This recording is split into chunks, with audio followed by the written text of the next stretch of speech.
আমাদের সামনে আসতেছে, বিশেষ করে এই মাসটাই দামি মাস। নবী বলেছেন এই মাসের ব্যাপারেই নবী বলেছেন শাবানু শাহরি ওয়া রমাদান শাহরুল্লাহ।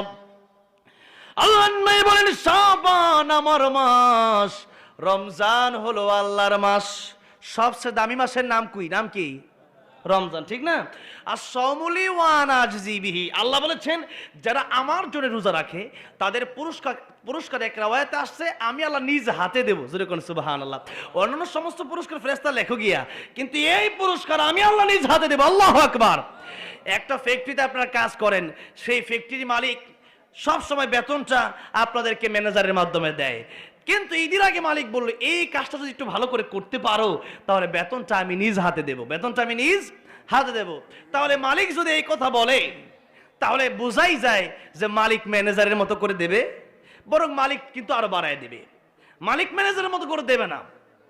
ঠিক তেমনি ভাবে আল্লাহ রাব্বুল আলামিন বলেন নাই আস-সালাতু লি আল হাজ্জু লি আজ-যাকাতু লি, আল্লাহ বলেছেন আস-সাওমু লি।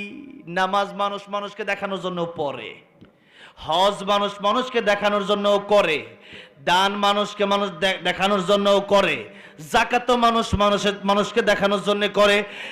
একটা মাত্র ইবাদত রমজানুল মুবারকের রোজা, সেই রোজাগুলো বান্দা মানুষ দেখানোর জন্য করে না, বান্দা করে কেবলমাত্র একজনের ভয়ে দিনটা চলে যায়, কলিজাটা ফেটে যায় পানির পিপাসায়, ক্ষুধার যন্ত্রণায় কলিজাটা যেন ফেটে যায়।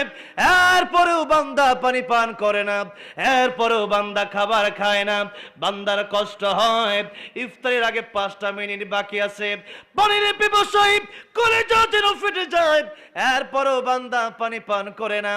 একবার ইফতারির দিকে তাকায়, আরেকবার গড়ির দিকে তাকায়, বান্দা এই যে পানি পান করে না, এই যে খাবার সে খায় না, একটাই কারণ, জবান খুলে বলেন কার ভয়? পৃথিবীর কোন মানুষ আমারে দেখবে না। আমি যদি ওয়াশরুমে ঢুকে 1 গ্লাস পানি পান করে নেই, পুকুরে ডুব দিয়ে যদি 1 ঢোক পানি আমি পান করে নেই, যদি আমি একা কোনো চিপাই কোনো হোটেলে গিয়া 1 প্লেট খাবার পেট ভরে আমি খেয়ে আসি, দুনিয়ার কোনো মানুষ দেখবে না।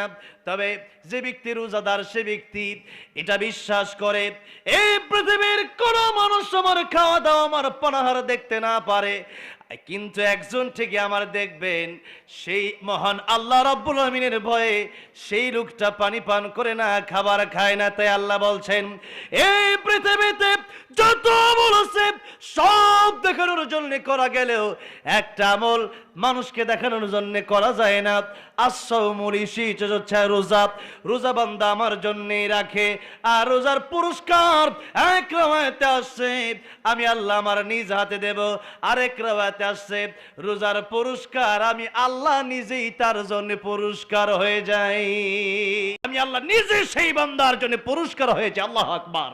আল্লাহুম্মা বারিক লানা ফি রজব ওয়া শাবান ওয়া বাল্লিগনা রমাদান। পড়ে না আমিন। শাবান মাসে রজবের দোয়া করেছেন, ওলামায়ে কেরামগণ বলেছেন দোয়া যদি এটা কেউ করে আল্লাহ যদি কবুল করে নেয় আগামী রজবে আল্লাহ হায়াত বাড়ায় দিবে। তাহলে এই দোয়া আমরা এখনো যারা এরকম আমল করতে পারিনি, এখনো আমরা কন্টিনিউ আমল করব বলে ইনশাআল্লাহ। অল্প আমল আমি স্টেজে আসছি এই মাহফিলটাতে খুবই অল্প কথা বলি আমি। মাহফিলটা খুবই মাহফিলটার প্যান্ডেল যদিও ছোট, শিক্ষিত পার্সনরা এখানে বেশি বসা, গ্রামের লক্ষ লক্ষ মানুষ, আর এখানে 100 মানুষ, তার চেয়ে বেশি কঠিন ওয়াজ করা এখানে। তো সেই জন্য মূল কিছু কথা বলবো, এতটুকু আগে বোঝেন যে কথা হবে অল্প, কিন্তু আমাদের নিয়ত থাকতে হবে আমরা এখানে বসছি কার রহমতের আশায়? আল্লাহর রহমত। আর এই শাবান মাসটা হচ্ছে গুনাহ মাফের মাস। কিসের মাস? গুনাহ মাফের মাস। সামনে আসতেছে 2-3 দিন পরেই লাইলাতুন নিসফি মিন শাবান, এর কিছুদিন পরেই আসতেছে রমজানুল মুবারক। আমরা সেই সম্পর্কে কিছু আলোচনা করব বলে ইনশাআল্লাহ। মাদ্রাসা সম্পর্কে কিছু আলোচনা করব, তার আগে নিয়তটাকে আমরা সহি করে নিই। যেহেতু আমরা অনেক সময় মাহফিলে বসি কেন, যে একটু গরম গরম কথা, একটু সুরসারের কথা, একটু গজল। আর আমি মাহফিলে বসার আগে আমার কানে কানে বলে গেছে আজানও দেওয়া লাগবো। তো কোন ওয়াক্তের আজান দেবো? তো ফজর পর্যন্ত থাকবেন নি আপনারা? তো সেই পর্যন্ত মোটামুটি একটু অনেকের অনেক রকম ইচ্ছা, তো সব ইচ্ছা বাদ দিয়ে আমরা বসবো কার রহমতের আশায়, এবং আমরা বসবো আমাদের গুনাহ মাফের আশায়। আখলিস দীনাকা ইয়াকফিকাল আমালুল কলিল। নবীজি বলেছেন অল্প আমল নাজাতের জন্য যথেষ্ট হয়ে যাবে, যদি আমলটা হয়ে যায় ইখলাসের সাথে, যদি আমলটা হয়ে যায় আল্লাহর জন্য। কার জন্য? উনি এখানে আমি দেখলাম দান করছে, বড় মোটামুটি ভালো বান্ডেলই দান করছে। কত প্রোগ্রামে দান করবে, তো দান করছে যে, তো বিভিন্ন জায়গায় গেলে তো মানুষ প্রার্থীরা বা চেয়ারম্যান সাহেবরা দান করে, বড় ভাবে ঘোষণা দেয়, তাই না? উনি যখন দান করলেন যে কোনোভাবে দান করে দিয়েছেন, কয় টাকা, এটা বলারও প্রয়োজন মনে করলেন না। এটা হইলো আসল দানবী, ঠিক না বে ঠিক? বলার দরকার নাই। কিয়ামতের ময়দানে 7 শ্রেণীর লোককে আরশে আজিমের নিচে ছায়া দেওয়া হবে। এক শ্রেণীর লোক হচ্ছে তারা যারা ডান হাতে দান করলো, বাম হাতও জানলো না। জোরে কোন সুবহানাল্লাহ। এমন দানবীর দরকার ভাইয়েরা আমার মাঝে। তাহলে নিয়ত যদি ঠিক থাকে আমলের দাম আছে, নিয়ত যদি ঠিক না থাকে আমলের দাম আছে, নিয়ত যদি ঠিক না থাকে নামাজের দাম আছে। এখানে যে মাহফিলে বসলেন দাম আছে। মাহফিলে যারা বসে আলোচনা শুনছেন, নবীজি বলেছেন এক একটা আয়াত যদি তোমরা বুঝার চেষ্টা করো আমার উম্মতেরা, 100 রাকাত নফল নামাজ পড়লে যে সওয়াব হতো তার চেয়ে বেশি সওয়াব আল্লাহ তোমাদের আমল নামায় দান করে দেবেন। আর নিয়ত যদি ঠিক না থাকে, আল্লাহ নবী বিশ্ব নবী রাহমাতুল লিল আলামিন বলছেন কিয়ামতের ময়দানে আল্লাহ রাব্বুল আলামিন যখন বিচার শুরু করে দেবেন, আল্লাহ রাব্বুল আলামিন শহীদকে ডাকবেন, শহীদ এদিকে আসো, তোমার বিচার হবে। তুমি আমার দ্বীনের জন্য কি করেছিলে? শহীদ দেখে বলবে আল্লাহ তোমার দ্বীনের জন্য শহীদ হয়েছিলাম, জীবনটাই তো বিলিয়ে দিয়েছিলাম। আল্লাহ রাব্বুল আলামিন বলবেন তুমি মিথ্যে বলছো, তোমার শহীদ হও আমি আল্লাহর দরবারে কবুল হয় নাই, মঞ্জুর হয় নাই। তোমার শহীদ হওয়ার ইচ্ছা ছিল, দুনিয়ার মানুষ তোমার শহীদ বলবে, দুনিয়ার মানুষ তোমার বাহাবা দিবে। তুমি শহীদ হওয়ার পরে দুনিয়ার মানুষ তোমার শহীদ বলে ফেলেছে, দুনিয়ার মানুষ তোমার বাহাবা দিয়েছে। আজকের কিয়ামতের কঠিন ময়দানে তোমার সে আমল আমি আল্লাহর দরবারে কবুল হবে না। নাউযুবিল্লাহি মিন যালিক। পরে নাউযুবিল্লাহ। একটু কমায় দেন, আগের সাউন্ডই ভালো ছিল, এত সমস্যা, একটু কমায় দেন। ওই বারবার ইকুটিকু দরকার নেই, এমনি ভালো আছে। ভাইরা বাবাজিরা, শহীদ হওয়া, আগের সাউন্ডটা রাখেন না। শহীদ হওয়া এত বড় ইবাদত। মানুষ যদি দ্বীনের জন্য, ইনসাফের জন্য, যদি আল্লাহর জন্য, কোরআনের জন্য জীবন দেয়, সেই জীবনটা মানুষের মৃত্যু তো হয়, কিন্তু জান্নাতে যাওয়ার সবচেয়ে সহজ মাধ্যম হচ্ছে শহীদি মৃত্যু। জান্নাতে যাওয়ার সবচেয়ে সহজ মাধ্যম কি? শহীদ যখন শহীদ হয়ে যায়, আল্লাহ রাব্বুল আলামিন একটা সবুজ পাখির ভিতরে তার রূহটাকে ঢোকায় দেয়। অতঃপর আল্লাহ রাব্বুল আলামিন জিজ্ঞাসা করেন শহীদরে, তোমার কি আমার কাছে কোনো কিছু চাওয়ার আছে কি? শহীদ থেকে বলে আল্লাহ জান্নাতের এত এত নিয়ামত, আর কি চাইবো তোমার কাছে? আল্লাহ রাব্বুল আলামিন তখন বলেন শহীদরে, তোমার যদি আরো কোনো ইচ্ছা থাকে বলতে পারো।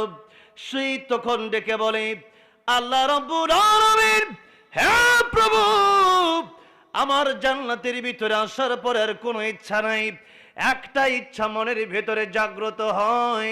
ওই ইচ্ছাটা হচ্ছে আমি যদি আবারও একটা জীবন পেতাম, আবারও যদি একটা নয় শত শত জীবন যদি আমি পেতাম, আর সেই জীবনগুলা যদি তোমার রাস্তায় আমি শহীদ করে দিতে পারতাম, তোমার রাস্তায় বিলাই দিতে যদি পারতাম, আর যদি তুমি খুশি হয়ে যেতাম। এরকম একটা জীবন শহীদ করে আমার মন ভরে নাই, আমি শত শত জীবনকে তোমার রাস্তায় শহীদ করে দিতে চাই। আল্লাহু আকবার। শত শত জীবন যদি তুমি আমার দিতা, সেই জীবন আমি তোমার রাস্তায় বিলিয়ে দিতে পারলে খুশি হতাম। সুবহানাল্লাহ, আল্লাহু আকবার। এটা হলো শহীদের তামান্না, শহীদের চাওয়া। সেরকম শহীদ হয়েছে, কিন্তু আল্লাহ রাব্বুল আলামিন বলবেন তোমার শহীদ হওয়া আমি আল্লাহর দরবারে মঞ্জুর হয় নাই। কেননা তোমার ইচ্ছা ছিল দুনিয়ার মানুষ তোমাকে শহীদ বলবে, এতটুকু নিয়তের কারণে তোমাকে জাহান্নামে যেতে হবে। নাউজুবিল্লাহ বলেন। একজন মানুষ শহীদ হওয়ার পরেও তাকে জাহান্নামে যেতে হবে, হাদিস শরীফের বক্তব্য। এরপর আল্লাহ রাব্বুল আলামিন আলেমকে ডাকবেন, শাইখুল হাদিসকে ডাকবেন, মুফতিকে ডাকবেন, মুহাদ্দিসকে ডাকবেন, বড় বড় হুজুরকে ডাকবেন, বড় খতিব বড় ইমামকে ডাকবেন। শাইখুল হাদিস, বড় ইমাম, বড় খতিব, বড় মুফাসসির যদি এতটুকু নিয়তটা থাকে যে মানুষ আমারে বড় হুজুর বলবে, মানুষ আমারে বড় বক্তা বলবে, মানুষ আমারে বড় মুফাসসির বলবে, মানুষ আমারে বড় নেতা বলবে, মানুষ আমারে বড় শাইখুল হাদিস বলবে, আল্লাহ বলেন তোমার দুনিয়ার চাওয়া দুনিয়াতেই পূরণ হয়ে গেছে। আল্লাহ এই অবস্থা আমাদের জন্য ঠিক না। আল্লাহ এই নিয়ত থেকে তুমি আমাদেরকে হেফাজত করো, জোরে বলেন আমিন। আল্লাহ ইখলাসের সাথে আমাদেরকে কথা বলার তৌফিক দান করো, জোরে বলেন আমিন। আজকে দেশে লেবাস এরকম জুব্বাওয়ালা অনেক আছে, সবাই কি খাঁটি হুজুর? সবাই কি খাঁটি হুজুর? এই হুজুরদের ভিতরে গ্রুপিং কম না বেশি? বেশি না?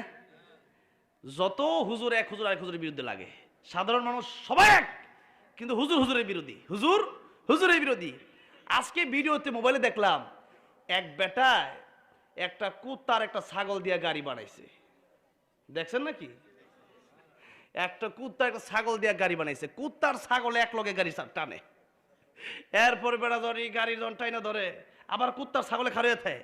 তো এক সাংবাদিক প্রশ্ন করছে যে আপনি যেমন গাড়ি বানাইছেন, যদিও এটা ঠিক হচ্ছে না, এটার বিরুদ্ধে প্রশাসনের ব্যবস্থা দরকার, একটা এরকম বুবা প্রাণীকে এরকম কষ্ট দেওয়া ঠিক হচ্ছে না, এটা তো গাড়ির জন্য না, কুত্তা ছাগল কি গাড়ির জন্য নাকি? তো এই কুত্তা একদিকে ছাগল একদিকে, দুইটারে যখন দুই পাশে দিছে, এখন সাংবাদিক জিজ্ঞেস করছে আপনি দুইটা কুত্তা এক লগে দিতেন নাহলে দুইটা ছাগল এক লগে দিতেন, আপনি একদিকে কুকুর আর একদিকে ছাগল দিলেন কেন? এই লোক কয় তাহলে তো আমি যদি একদিকে কুকুর একদিকে মানে দুই দিকে একই কুকুরই হয় তাহলে আনকমন হয়ে গেল। ও আনকমন হইতে পারলো না। সাংবাদিক বলল দেখেন একদিকে কুকুর আরেকদিকে ছাগল, দুইটা এক লগে গাড়ি টানে, দুইটা দুই দিকে মুখোমুখি হয়, কুকুর ছাগলের কামড় দেয় না। মানে এরা কত সুন্দর গাড়ি চালায়, মানে মালিকের কথা শুনে। আর হুজুররা এক হুজুর যদি আরেক হুজুরের কোনো দোষ পায় তাহলে হইছে, একেবারে ওই হুজুরের বিরুদ্ধে বলতে পারলে মনে করে আমার চেয়ে বড় হুজুর কেউ নাই। তাহলে আমি আজকে আমার বিষয়ই এটা, আমার বিষয়ই হুজুর করে নিওয়াজ করো আজকে। আমরা ঠিক না হইতে পারলে আমরা জনগণ ঠিক হবে কেমনে? ঠিক না? খতিবরা ঠিক না হলে মুসল্লি ঠিক হবে কেমনে? ইমাম ঠিক না হলে কর্মী ঠিক হবে কেমনে? ঠিক না বে ঠিক? আগে আমাদের ঠিক হইতে হবে। এই জন্য কুকুর ছাগল এক লগে চলে, এটার প্রমাণও বাংলাদেশে জন্ম নিচ্ছে দিকে দেখতে হইতেছে। বাংলাদেশে জন্ম নিয়ে কত কিছু দেখতে পারি, এই দেশে না হাসে থাকাই যায় না। এই দেশে কুকুর আর ছাগলের গাড়ি এক লগে দেখা যায়, দুই হুজুর এক লগে হইতারে না। তুমি অমুক, তুমি অমুক, তুমি হাবি, তুমি খারেজি, তুমি সুন্নি, তুমি আলিয়া, তুমি কমি, তুমি খুল, তুমি খাড়া, এই হইলে আমাদের মারামারি, আর জনগণ দেখে আমাদের তামাশা। ঠিক না বেঠে? আজকে আমাদের ওয়াজের সাবজেক্ট এটা, একটা হাদিস পড়ছি না, একটা হাদিস আপনারা একটু সামনে গেলে বুঝবেন কত গুরুত্বপূর্ণ কথা। দাঁড়া বাবুজিরা, আলেম কেলা ডেকে বলবেন লেবাস পড়ছিলা, লেবাস পড়ছিলা, হুজুর সাজছিলা, কিন্তু ভেতরে তোমার তাকওয়া ছিল না। ভিতরে ছিল সব দুই নাম্বারই। ভিতরে কি ছিল? দুই নাম্বারই। এরকম দুই নাম্বারই হুজুর আছে না? ভিতরে দুই নাম্বারই।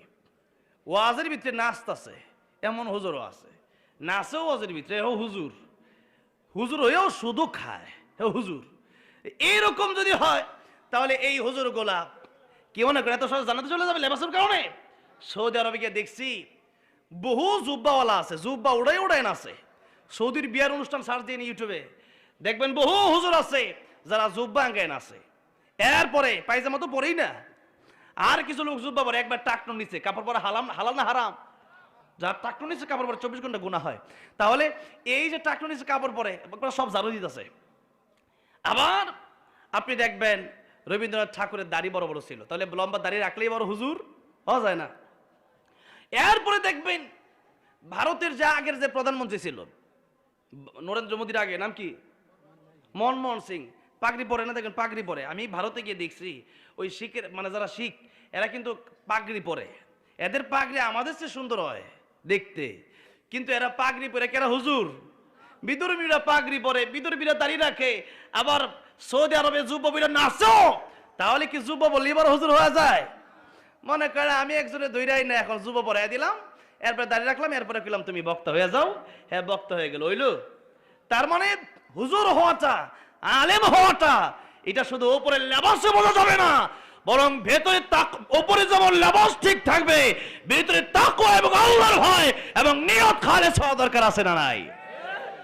আল্লাহ রাব্বুল আলামিন আলেমকে ডাকবেন, আলেমকে ডেকে আল্লাহ রাব্বুল আলামিন বলবেন, আলেম দুনিয়াতে তুমি ছিলা লেবাসদারি আলেম, আজকে তুমি জান্নাতে যেতে পারবা না। ও ফেরেশতারা, এই আলেমকে ধরো, টেনে হেঁচড়ে তাকে জাহান্নামের দিকে নিয়ে যাও। বড় শাইখুল হাদিসেরা জাহান্নামে চলে যাবে, বড় হুজুরেরা জাহান্নামে চলে যাবে, বড় লেবাসদারীরা জাহান্নামে চলে যাবে। এরপরে আল্লাহ রাব্বুল আলামিন দানবীরকে ডাকবে, দানবীর এদিকে আসো, তুমি কি করেছিলা? দানবীর বলবে, আল্লাহ তোমার দিনের জন্য দান করেছিলাম। আল্লাহ রাব্বুল আলামিন বলবেন, দানবীর তুমি মিথ্যে কথা বলছো, আমার দিনের জন্য তুমি দান করো নাই, দুনিয়াতে দান করেছিলে মানুষ যেন তোমারে বড় দানবীর বলে। আজকের কিয়ামতের ময়দানে নিয়ত যেহেতু ঠিক ছিল না, ইন্নামাল আমালু বিন্নিয়াত, নিয়ত ঠিক না থাকার কারণে আজকে আমি আল্লাহ রাব্বুল আলামিনের কাছ থেকে তুমি কোনো পুরস্কার পাবা না, কোনো জাযা পাবা না, কোনো প্রতিদান পাবা না। ফেরেশতারা তাকে টেনে হিচড়ে হিচড়ে জাহান্নামের দিকে তোমরা নিয়ে যাও। সুতরাং বোঝা গেল শহীদ হলেও জান্নাতে যাওয়া যাবে না যদি নিয়ত ঠিক না থাকে, আলেম হলেও জান্নাতে যাওয়া যাবে না যদি নিয়ত ঠিক না থাকে, আবার দানবীর হলেও জান্নাতে যাওয়া যাবে না যদি নিয়ত ঠিক না থাকে। নবীজি 3 জনের কথা বলেছেন, বাকি তিন জনের কথা বলে বুঝিয়েছেন, পৃথিবীতে সারা জীবন তুমি বড় বড় ইবাদত করবা, নামাজ পড়বা, রোজা রাখবা, হজ করবা, যাকাত করবা, কোরআন পড়বা, জিকির আজকার করবা, সব করবা, শুধুমাত্র ভিতরে নিয়ত ভেজাল থাকবে, তোমার সমস্ত আমল আল্লাহ রাব্বুল আলামিনের দরবারে মুহূর্তের ভিতরে শেষ হয়ে যাবে, কোনো কাজ আসবে না। কি ঠিক না থাকলে? জোরে কোন, কি ঠিক না থাকলে? নিয়ত ঠিক না থাকলে। আজকে ভাইরা বাবাজিরা আমাদের কাজগুলো কেমন যেন লোক দেখানো হয়ে গেছে, আমাদের নিজেরও মাঝে মধ্যে এমন হয়ে যায়। তাহলে আর আপনাদেরকে কি বলবো? আল্লাহ তুমি আমাদেরকে লোক দেখানো কাজ থেকে হেফাজত করো, জোরে কোন আমিন। ভাইরা বাবাজিরা, আবার এটা আমি বুঝালাম যে নিয়ত যদি ঠিক না থাকে শহীদ হয়েও জান্নাতে যাওয়া যাবে না, আলেম হয়েও জান্নাতে যাওয়া যাবে না, দানবীর হয়েও জান্নাতে যাওয়া যাবে না। আর নিয়ত যদি ঠিক থাকে, নবী বলেছেন আল্লাহর জমিনে একজন মানুষ, সাধারণ মানুষ একজন আলেমকে 1 গ্লাস পানি পান করাইছিল। কয় গ্লাস? আল্লাহর নবী বলেন কিয়ামতের ময়দানে আল্লাহ রাব্বুল আলামিন আলেমকে ভালোবাসার কারণে, আলেমকে 1 গ্লাস পানি পান করানোর কারণে আল্লাহ রাব্বুল আলামিন খুশি হয়ে ওই ব্যক্তিটাকে আলেমের সাথে জান্নাতের মেহমান বানিয়ে দিবে। 1 গ্লাস পানি মাত্র পান করেছিল, আর আল্লাহর কাছে এতটুকু আমল পছন্দ হয়ে গেছে। নবীকে আখলিস দিনাকা ইয়াকফিকাল আমালুল কলিল, তোমরা আমল অল্প করলেও ওটা ইখলাসের সাথে করো, কারণ তোমার 1 গ্লাস পানি পান করানো চাও, আল্লাহর তোমার যদি পছন্দ হয়ে যায়, আল্লাহ তোমার 1 গ্লাস পানির উসিলায় কিয়ামতের মধ্যে মাফ করে দিবেন। আলহামদুলিল্লাহ বলি, আলহামদুলিল্লাহ বলি। আল্লাহ এত সহজ করেছেন আমার জন্য, আপনার জন্য, যে বান্দারে তোর একটা ছোট্ট ছোট্ট আমল, এটা দেখে আমি আল্লাহ তাআলা মাফ করে দেব। ভাইরা বাবা, সেই জন্য আমি আপনাদের সামনে সূরা জুমারের 53 নম্বর আয়াত তেলাওয়াত করেছিলাম আজকে শাবান মাসে। কুল ইয়া ইবাদিয়াল্লাযীনা আসরাফু আলা আনফুসিহিম লা তাকনাতু মির রাহমাতিল্লাহ। আল্লাহ বলছেন, বান্দারে যারা গুনাহ করে ফেলেছো, আমি আল্লাহর রহমত থেকে তোমরা নৈরাশ হয়ে যাইও না, আমি আল্লাহর কাছে ক্ষমা চাও, আমি আল্লাহ তোমার মাফ করে দেব। তবে বিশেষ আরেকটা কথা আপনাদেরকে শোনায় দেই, একটা হচ্ছে বান্দা ক্ষমা চাইলে আল্লাহ মাফ করে দিবে, তবে এই মাসটা, যেই মাস চলতেছে, কোন মাস? শাবান মাস না? শাবান মাসের আছে কত তারিখ? 11 তারিখ সম্ভবত, 11 তারিখ শাবান। আরবি তারিখটা মাগরিবের পর থেকে শুরু হয়, আর ইংরেজি তারিখটা রাত 12টার পরে শুরু হয়, আর বাংলাটা তো ফজরের পরে শুরু হয়ে যায়। তো সেই জন্য এই আরবি তারিখটা মাগরিব পর্যন্ত শুরু হয়েছে, সেই জন্য আজকে 11 তারিখ মাগরিব পরে শুরু হয়েছে। তাহলে রমজানের হয়তো 19 বা 20 দিন এরকম বাকি আছে, আরবি মাস তো 31 হয় না, 29 বা 30। তো এখন হচ্ছে শাবান মাসে এমন একটা রাত, যেই রাতের ব্যাপারে অসংখ্য অগণিত সাহাবায়ে কেরাম রাদিয়াল্লাহু আনহুম আজমাইন তারা এই লাইলাতুন নিসফি মিন শাবানের ব্যাপারে তারা হাদিস উল্লেখ করেছেন। এই শবে বরাতে আল্লাহ রাব্বুল আলামিন নিজে বান্দারে ডাকেন, বান্দারে কার গুনাহ মাফের দরকার, আয় আমি আল্লাহ মাফ করে দেওয়ার জন্য রেডি হয়ে আছি। এই দুনিয়ার মানুষ প্রতিশোধ না নিতে পারলে তার ভিতরে আগুন জ্বলে। কি জ্বলে? আগুন জ্বলে, আগুন জ্বলে। কেউ কাউরে হত্যা করলে তারে উল্টা হত্যা না করা পর্যন্ত তার আগুন জ্বলে। আর আল্লাহ রাব্বুল আলামিনের কত নাফরমানি আমরা করলাম। আল্লাহ এত রিজিক, এত নিয়ামত, হায়াত, বরকত, এত রহমত দেওয়ার পরেও আল্লাহর এত নাশুকরি, এত নাফরমানি আমরা করলাম। আল্লাহ রাব্বুল আলামিন বলেন বান্দারে, আলামি মুস্তাগফিরিন ফাগফির আলাহ, বান্দারে কার গুনাহ আছে আসো আমি আল্লাহ মাফ করে দেওয়ার জন্য তোর কাছে চলে আসছে। আল্লাহু আকবার। আল্লাহ রাব্বুল আলামিন ডাকে, ও বান্দা, আলামি মুস্তারজিকিন ফারজুকাহু, কার রিজিকের প্রয়োজন আসো আমার কাছে চাও। পৃথিবীর মানুষের কাছে চাই লাভ নাই, একবার দুইবার তিনবার চাইবা বেটা নারাজ হয়ে যাবে। আমি আল্লাহর কাছে চাও, আমি আল্লাহ হর গরি দে নেক তু তৈয়ার হয়, जो ना मांगे उससे तो बेजार হয়। আমি আল্লাহর কাছে চাইলে পরে আমি আল্লাহ খুশি হয়ে যাই, আর না চাইলে আমি আল্লাহ বেজার হয়ে যাই। কোন সুবহানাল্লাহ। আমার ভাইরা, আমার বাবাজিরা, এই মাত্র 2টা দিন অথবা 3টা দিন পরে এই লাইলাতুন নিসফি মিন শাবান আমাদের কাছে আসতেছে। আম্মা জান আয়েশা সিদ্দিকা রাদিয়াল্লাহু আনহা থেকে হাদিস বর্ণিত হয়েছে। আহলে হাদিসের কিছু লোকেরা তারা বলে যে শবে বরাতের ব্যাপারে, মানে এই লাইলাতুন নিসফি মিন শাবানের ব্যাপারে তারা বলে যে শবে বরাত বলতে কিচ্ছু নাই।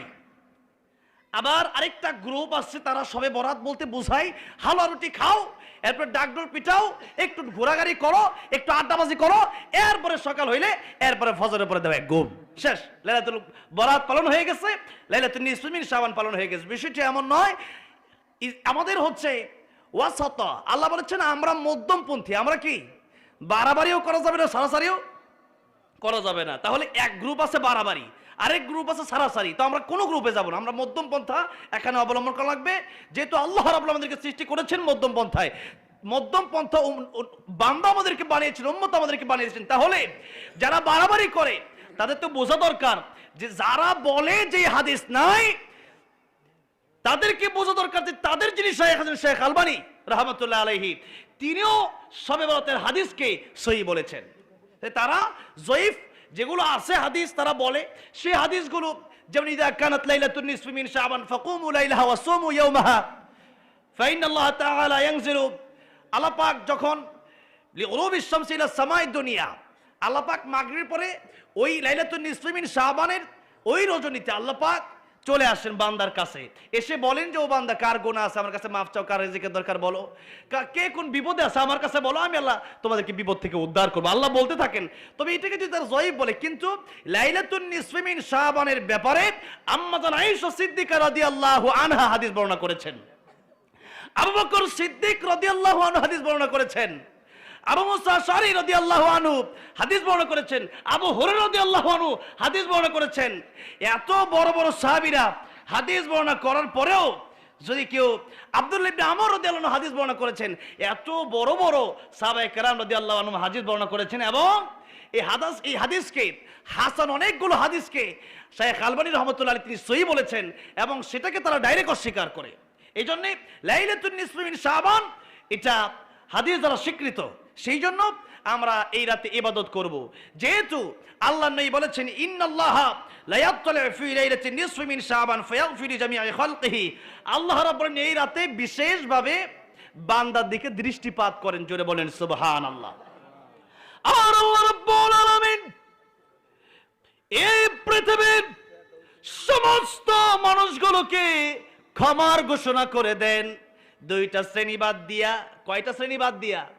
এই 2টা শ্রেণী হচ্ছে আজকে আমার আলোচনার মূল বিষয়। এই 2টা শ্রেণী যারা আছেন আগামী লাইলাতুন নিসফি মিন শাবান আসার আগে আগে, আজকে 11 তারিখ 15 তারিখ আসার আগে আগে আমাদেরকে এই 2টা বিষয় একেবারে পরিহার করতে হবে। রাজি আছেন ইনশাআল্লাহ? তাহলে মাহফিল সাকসেস হয়ে যাবে ইনশাআল্লাহ। কয়টা বিষয় যাদের থাকবে তাদের গুনাহ মাফ করবে না। কয়টা? 2টা বিষয় যাদের ভিতরে থাকবে আল্লাহ তাদেরকে মাফ করবে না এই লাইলাতুন নিসফি মিন শাবানে, বাকি সবাইকে আল্লাহ মাফ করে দিবেন। জোরে কোন সুবহানাল্লাহ। 1 নম্বর আল্লাহ নবী বলছেন ইল্লা লিল মুশরিকিন, নবী যে বলছেন মুশরিক যারা, কাফের যারা, শিরকের অন্তর্ভুক্ত যারা, তাদেরকে আল্লাহ মাফ করবেন না।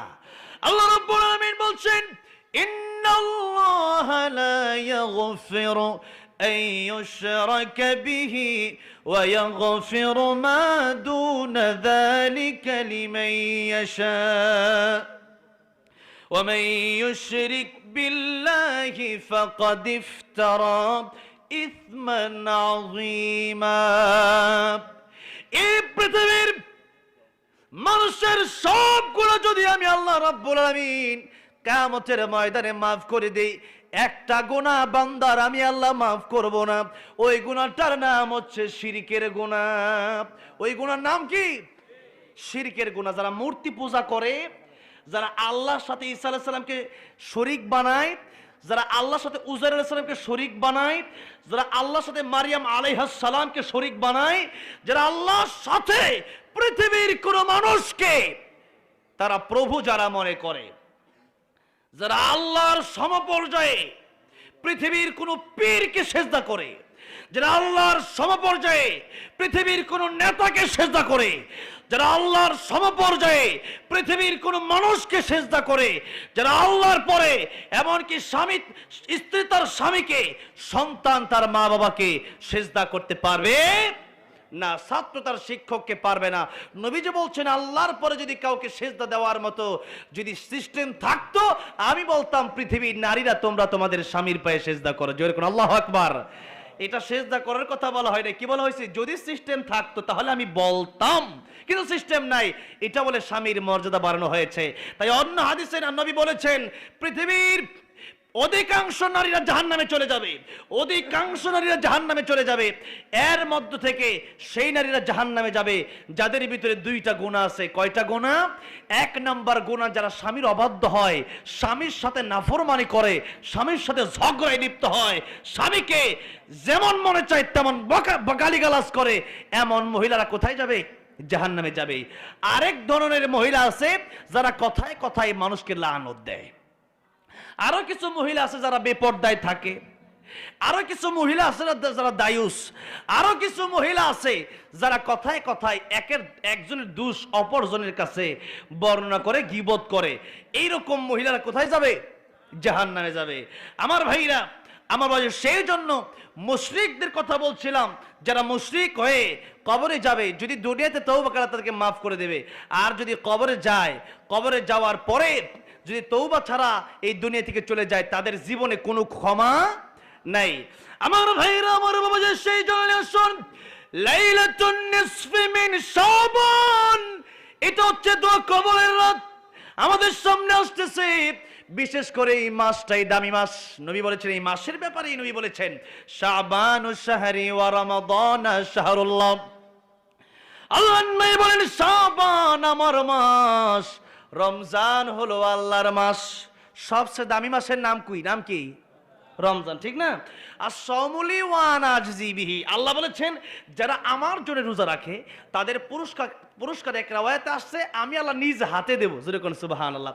অন্যান্য সমস্ত পুরস্কার ফেরেশতা লেখো গিয়া, কিন্তু এই পুরস্কার আমি আল্লাহ নিজ হাতে দেব। আল্লাহু আকবার। একটা ফ্যাক্টরিতে আপনারা কাজ করেন, সেই ফ্যাক্টরির মালিক সব সময় বেতনটা আপনাদেরকে ম্যানেজারের মাধ্যমে দেয়, কিন্তু ঈদের আগে মালিক বললো এই কাজটা যদি একটু ভালো করে করতে পারো তাহলে বেতনটা আমি নিজ হাতে দেব, বেতনটা আমি নিজ হাতে দেব। তাহলে মালিক যদি এই কথা বলে তাহলে বোঝাই যায় যে মালিক ম্যানেজারের মতো করে দেবে, বরং মালিক কিন্তু আরো বাড়ায় দেবে, মালিক ম্যানেজারের মতো করে দেবে না। ঠিক তেমনি ভাবে আল্লাহ রাব্বুল আলামিন বলেন নাই আস-সালাতু লি, আল হাজ্জু লি, আজ-যাকাতু লি। আল্লাহ বলেছেন আস-সাওমু লি, নামাজ মানুষকে দেখানোর জন্য পড়ে, হজ মানুষকে দেখানোর জন্য করে, দান মানুষ দেখানোর জন্য করে, যাকাত মানুষকে দেখানোর জন্য করে। একটা মাত্র ইবাদত রমজানুল মুবারকের রোজা, সেই রোজাগুলো বান্দা মানুষ দেখানোর জন্য করে না, বান্দা করে কেবলমাত্র একজনের ভয়ে দিনটা চলে যায়, কলিজাটা ফেটে যায় পানির পিপাসায়, ক্ষুধার যন্ত্রণায় কলেজাটা যেন ফেটে যায়, এরপরেও বান্দা পানি পান করে না, এরপরেও বান্দা খাবার খায় না, বান্দার কষ্ট হয়। ইফতারের আগে 5টা মিনিট বাকি আছে, পানির পিপাসায় কলেজা যেন ফেটে যায়, এরপরেও বান্দা পানি পান করে না। একবার ইফতারির দিকে তাকায়, আরেকবার ঘড়ির দিকে তাকায়, বান্দা এই যে পানি পান করে না, এই যে খাবার সে খায় না, একটাই কারণ, জবান খুলে বলেন কার ভয়? পৃথিবীর কোন মানুষ আমারে দেখবে না, আমি যদি ওয়াশরুমে ঢুকে 1 গ্লাস পানি পান করে নেই, পুকুরে ডুব দিয়ে যদি 1 ঢোক পানি আমি পান করে নেই, যদি আমি একা একা কোনো চিপাই কোনো হোটেলে গিয়া 1 প্লেট খাবার পেট ভরে আমি খেয়ে আসি, দুনিয়ার কোনো মানুষ দেখবে না। তবে যে ব্যক্তি রোজাদার, সে ব্যক্তি এটা বিশ্বাস করে, এই পৃথিবীর কোন মানুষ আমার খাওয়া দাওয়া, আমার পানাহার দেখতে না পারে, কিন্তু একজন ঠিকই আমার দেখবেন, সেই মহান আল্লাহ রাব্বুল আমিনের ভয়ে সেই লোকটা পানি পান করে না, খাবার খায় না। তাই আল্লাহ বলছেন, এই পৃথিবীতে যত আমল আছে সব দেখানোর জন্য করা গেলেও একটা আমল মানুষকে দেখানোর জন্য করা যায় না। রোজা, রোজা বান্দা আমার জন্যই রাখে, আর রোজার পুরস্কার এক রাওয়ায়াতে আসছে আমি আল্লাহ আমার নিজ হাতে দেব, আরেক রাওয়ায়াতে আসছে রোজার পুরস্কার আমি আল্লাহ নিজেই তার জন্য পুরস্কার হয়ে যাই, আমি আল্লাহ নিজে সেই বান্দার জন্য পুরস্কার হয়েছে। আল্লাহু আকবার। ভাইরা বাবাজিরা, চিন্তা করা যায় সেই রমজান মুবারক আমাদের সামনে আসছে, সেই রজব থেকে নবীজি রমজানের প্রস্তুতি নিতেন। নবীজি দোয়া পড়তেন, একটু আগে যে পড়ছেন, পড়েন না, আল্লাহুম্মা বারিক লানা ফি রজব ওয়া শাবান ওয়া বাল্লিগনা রমাদান। রজব শাবানে বরকত দাও, রমজান পর্যন্ত হায়াত বাড়াও, নেক আমলের তৌফিক দাও, রজব শাবানে বরকত দাও, রমজান পর্যন্ত হায়াত বাড়াও। পড়েন আমিন। আল্লাহর নবী সেই রমজানুল মুবারকের জন্য রজব থেকে আল্লাহর কাছে চাইতেন। আর শাবানের ব্যাপারে নবীজি বলেন, শাবানু শাহরি ওয়া রমাদান শাহরুল্লাহ, রমজান আল্লাহর মাস, শাবান আমার মাস। নবীজি এই মাসকে এত গুরুত্ব দিলেন কেন? নবী নিজের মাস যেটাকে বলেছেন, ওই মাসের দাম আছে না নাই? দাম আছে না? নবীর সাথে যার সম্পর্ক তার দাম আছে। নবী যখন মক্কায় কোরআন নাজিল হয়েছে, সেখানে যেই সূরাগুলো মক্কায় নাজিল হয়ে গেছে, সেই সূরাগুলো কোন সূরা? মাক্কি সূরা। আবার নবী যখন মদিনায় গিয়েছেন, মদিনাতুল মুনাওয়ারায়, সেখানে যে সূরাগুলো নাজিল হয়েছে সেই সূরাকে কি বলা হয়? মাদানী সূরা। নবীজি মদিনায় যাওয়ার আগে সেই জায়গার নাম ছিল ইয়াসরিব। নবী যখন মদিনাতুল মুনাওয়ারায় চলে গেলেন, তখন থেকে সেই জায়গার নাম হলো মদিনাতুর রাসূল, মদিনাতুল মুনাওয়ারা সাল্লাল্লাহু আলাইহি ওয়াসাল্লাম। তাহলে মদিনাতুর রাসূল নাম হয়ে গেল, আগে ছিল ইয়াসরিব। ইয়াসরিব নামে তুমি ছিলে অলক্ষণের দেশ, বড়ই মারাত্মক যে ছিল তোমার পরিবেশ। নবীর ছোঁয়া পেয়ে হলে সোনার মদিনা, সব বলিব কিন্তু তোমায় বলতে পারি না, সেই হলো সোনার মদিনা হয়ে গেছে। এখন 1 রাকাত নামাজ পড়লে 1000 রাকাত, মতান্তরে 50,000 রাকাত নামাজের সব পাওয়া যায়। শুধু তাই না, এই মদিনাতুল মুনাওয়ারা যেখানে নবীজি শুয়ে আছেন, সেই জায়গায় নবীজির শেষ জায়গা হলো। মানুষ যখন কাবা থেকে, মক্কাতুল মুকাররমা থেকে মদিনাতুল মুনাওয়ারায় যায়, মানুষের মন যেন আরো খুশি হয়ে যায়। কাবা থেকে ফিরে আসলে এত কষ্ট লাগে না। আমার নবী, আমার জীবিত নবী, আমার জিন্দা নবী মুহাম্মদুর রাসূলুল্লাহ সাল্লাল্লাহু আলাইহি ওয়াসাল্লাম, প্রাণের নবীর রোজা থার থেকে যখন মানুষ ফিরে যায়, চোখের পানি ছেড়ে ছেড়ে হাজী সাহেবরা কাঁদতে থাকে। কেন কাঁদে? সেই জায়গায় আমার নবী শুয়ে আছেন। বাইতুল্লাহ তো আল্লাহর ঘর, সেখানে তো আমার নবী নাই। নবীজি তো রোজা মদিনাতুল মুনাওয়ারায়। সেই জন্য হাজী সাহেবরা যখন মক্কাতুল মুকাররমায় যায়, তখন কাবা থেকে আসলে পরে এত কাঁদে না, মদিনাতুল মুনাওয়ারায় আসলে পরে যত কাঁদে। আমি এই জন্য এখন গেলে মদিনা আগে চলে যাই, এরপরে মক্কায় যাই, কারণ মদিনা থেকে ডাইরেক্ট আসতে বেশি কষ্ট লাগে। ভাইরা বাবাজিরা, মদিনাতুল মুনাওয়ারায় এত দাম হয়ে গেল, যেখানে এক সময় ছিল মারামারি কাটাকাটি হানাহানি, সেই জায়গায় দামি জায়গা হয়ে গেল। কেন? আমার নবীর সাথে সম্পর্ক হয়ে গেছে।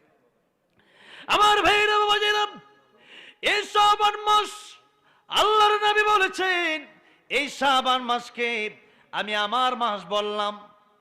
আম্মা জান আয়েশা সিদ্দিকা রাদিয়াল্লাহু আনহা বলেন, নবী যে এই মাসে সবচেয়ে বেশি রোজা রাখতেন, রমজানের পরে সবচেয়ে বেশি কি রাখতেন? রোজা রাখতেন। আমরাও এই মাসে একটু প্র্যাকটিস করে নেব। কি নেব? প্র্যাকটিস করে নেব। হঠাৎ করে প্রথম দিন ফরজ রোজা রাখতে কষ্ট হয়ে গেলে অনেকে রোজা ভেঙে ফেলে। মসজিদে গিয়ে খালি একবার এই কাত একবার ওই কাত, কেন এত কাজ কেন? রোজা ধরছে, রোজায় ধরছে। তাহলে দেখা গেছে একটা অভ্যাস পরিণত না হলে হঠাৎ করে কষ্ট হয়ে যায়। তাহলে শাবান মাসে কষ্ট দিয়ে দিচ্ছি না, শাবান মাসে নবীজি বেশি বেশি রোজা রাখতেন। সাহাবায়ে কেরাম রাদিয়াল্লাহু আনহুম আজমাইন বলেন, নবীজি রমজানের পরে শাবানে এত বেশি রোজা রাখতেন, শেষের কয়েকটা দিন বাদ দিয়া বাকি সব দিনই নবী রোজা রাখতেন, সব দিনই নবী রোজা রাখতেন।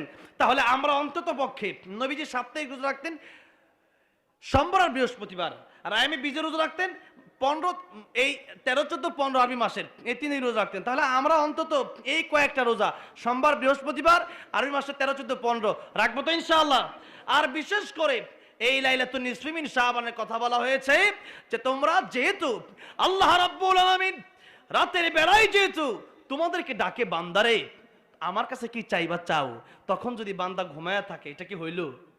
এটা কি ঠিক হলো? আপনি না করলে কোনো নাই, কিন্তু আল্লাহ আপনাকে ক্ষমা করে দিচ্ছেন, আপনাকে ডাকতেছেন, বান্দা আসো আমি তোমার ক্ষমা করে দেব, কিন্তু আপনি ঘুমায় রইলেন। তাহলে এটা কিন্তু আপনি যে শুকরিয়া আদায় করলেন এটা বোঝা গেল না। আল্লাহর নবী, বিশ্ব নবী রাহমাতুল লিল আলামিন গভীর রজনীতে 8 রাকাত তাহাজ্জুদ পড়তেন। এই 8 রাকাত তাহাজ্জুদ কোনকে তারাবি বানায়, মানে তারাবি পরিবর্তে বানায় দিছে। এই 8 রাকাত তাহাজ্জুদ নবী সারা বছরই পড়তেন।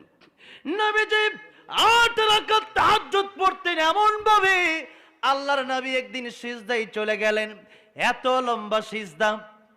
আম্মা জান আয়েশা সিদ্দিকা রাদিয়াল্লাহু আনহা বলেন, আমি মনে মনে ভাবলাম আমার নবী মনে হয় দুনিয়া থেকে বিদায় নিয়ে চলে গেছেন। আমি চিন্তা করলাম কি করা যায়, বুঝবে কেমনে, মনে তো আর সয় না।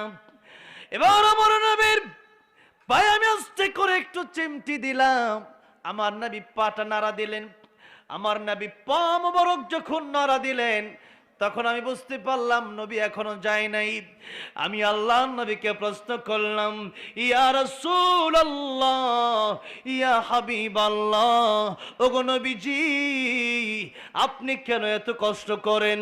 ইয়া রাসূলুল্লাহ, এই পৃথিবীতে আপনার সম্মান কত বেশি, আপনি নিষ্পাপ, আপনি মাসুম নবী, এরপরেও কেন এত কষ্ট করেন?